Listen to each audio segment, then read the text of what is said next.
NASA, ISRO اور سینسا، آپ نے ان کے بارے میں تو سنا ہی ہوگا، لیکن کیا آپ نے کبھی اسپارکو کے بارے میں سنا ہے؟ 1961 میں قائم ہونے والا اسپارکو پاکستان کا اپنا خلائی ادارہ ہے جو اسرو اور سینسا سے بھی پہلے قائم ہوا۔ زیادہ تر لوگ اس کے بارے میں جانتے ہی نہیں ہیں۔ آج ہم اس کی تاریخ، کامیابیاں اور یہ دیکھیں گے کہ پاکستان کے خلائی سفر کی اہمیت کیا ہے۔ Space and upper atmosphere research commission SUPARCO کو نوبل انعام یافتہ ڈاکٹر عبدالسلام کی قیادت میں قائم کیا گیا۔ مقصد پاکستان کو عالمی خلائی نقشے پر لے جانا۔ ایسے وقت میں جب ایشیا میں بڑے خلائی پروگرام تقریباً نہیں تھے تو پاکستان نے پیش قدمی کرنے کا ارادہ کیا۔ اسپارکو نے اپنا سب سے پہلا ساؤنڈنگ راکٹ رہبر 1 1962 میں لانچ کیا، جس سے پاکستان ایشیا کا تیسرا ملک بن گیا جس نے ساؤنڈنگ راکٹ کے ذریعے خلا تک رسائی حاصل کی۔ پاکستان کا پہلا بڑا سنگ میل آیا جولائی 1990 میں، جب بدر 1 کو چینی راکٹ لانگ مارچ 2E کے ذریعے خلا میں بھیجا گیا۔ یہ لو ارتھ آربٹ سیٹلائٹ پاکستان کا پہلا کمیونیکیشن سیٹلائٹ تھا جو ڈیٹا کی ٹرانسمیشن اور ٹیلی میٹری کی جانچ کے لیے بنایا گیا۔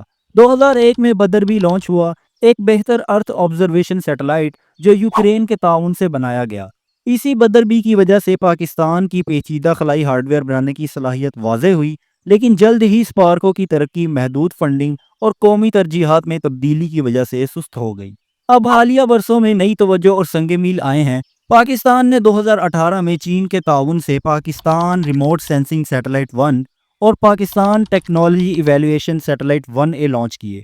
یہ سیٹلائٹس ہائی ریزولوشن ارتھ آبزرویشن، زراعت اور قدرتی آفات کے انتظام کے لیے استعمال ہوتے ہیں۔ مئی 2024 میں اسپارکو نے Pakistan multi mission satellite 1R launch کیا، جو کہ پاکستان کی براڈ بینڈ اور ٹیلی کمیونیکیشن انفراسٹرکچر کو جدید بناتا ہے۔ اس کے علاوہ مئی 2024 میں ہی پاکستان کا پہلا قمری mission integrated cube satellite Qamar چین کے قمری پروگرام کے تعاون سے لانچ کیا گیا، جو اسپارکو کی گہری خلا میں اہداف کی نمایاں مثال ہے۔ آج پاکستان کے پاس 3 بڑے عملی سیٹلائٹس اور ایک قمری پیلوڈ ہے، جبکہ چین کے 628 اور بھارت کے 136 ہیں، اور یہ اسپارکو کے لیے موجودہ خلائی فرق کو واضح کرتے ہیں۔ اسپارکو کو ہمیشہ سے مالی چیلنجز کا سامنا رہا ہے۔ اس کا بجٹ علاقائی حریفوں کے مقابلے بہت معمولی ہے۔ مالی سال 2025-26 میں پبلک سیکٹر ڈیولپمنٹ پروگرام نے بڑے پروجیکٹس کے لیے 5.4 ارب روپے مختص کیے ہیں۔ یہ گزشتہ سالوں کی نسبت اضافہ تو ہے، لیکن اسرو اور سینسا کے ملٹی بلین ڈالر بجٹس کے مقابلے میں ابھی بھی کم ہے۔ پاکستان میں سیاسی عدم استحکام اور غیر مستقل فنڈنگ نے تاریخی طور پر بڑے منصوبوں کو روکا ہے۔ بھارت اور چین جیسے ممالک نے ثابت کیا ہے کہ طویل مدتی ویژن اور مستقل سرمایہ کاری بجٹ کے حجم جتنی ہی اہم ہے۔ اب کیا خلائی تحقیق اتنی ہی ضروری ہے؟ جی بالکل، کیونکہ یہ صرف راکٹس کے بارے میں نہیں ہے، یہ اسٹریٹجک، اقتصادی اور سائنسی ہے۔ جیسے ارتھ آبزرویشن، یہ سیلاب، جنگلات کی کٹائی، ماحولیاتی تبدیلی اور شہری ترقی کی نگرانی میں مدد دیتی ہے۔ دوسرے نمبر پر کمیونیکیشن اور نیویگیشن، یہ ہائی سپیڈ انٹرنیٹ، GPS اور آفات کے جواب کو ممکن بناتی ہے۔ تیسرے نمبر پر قومی سلامتی، یہ نگرانی اور ابتدائی وارننگ سسٹمز میں اہم کردار ادا کرتی ہے۔ چوتھے نمبر پر سائنسی ترقی، یہ AI، روبوٹکس، ایروسپیس اور مواد کی سائنس میں جدت لانے میں بھی کردار ادا کرتی ہے۔ اور پانچویں نمبر پر عالمی وقار، خلائی پروگرام بین الاقوامی شناخت اور شراکت داری میں اضافہ کرتے ہیں۔ ایشیا میں سب سے پہلا خلائی ادارہ اسپارکو قائم ہوا، اور اس طرح پاکستان کے پاس ایشیا میں قیادت کرنے کی صلاحیت تھی، لیکن ایسے بہت سے عوامل تھے جنہوں نے اسے پیچھے رکھا، اور ان میں سب سے پہلے نمبر پر ہے سیاسی عدم استحکام۔ کئی پروگرام بار بار رکے اور دوبارہ شروع ہوئے۔ دوسرے نمبر پر غیر مستقل فنڈنگ، اسپارکو کا بجٹ اہداف سے مطابقت نہیں رکھتا تھا۔ تیسرے نمبر پر برین ڈرین، پاکستان کے ماہر سائنسدان بہتر مواقع کی تلاش میں ملک سے باہر چلے گئے۔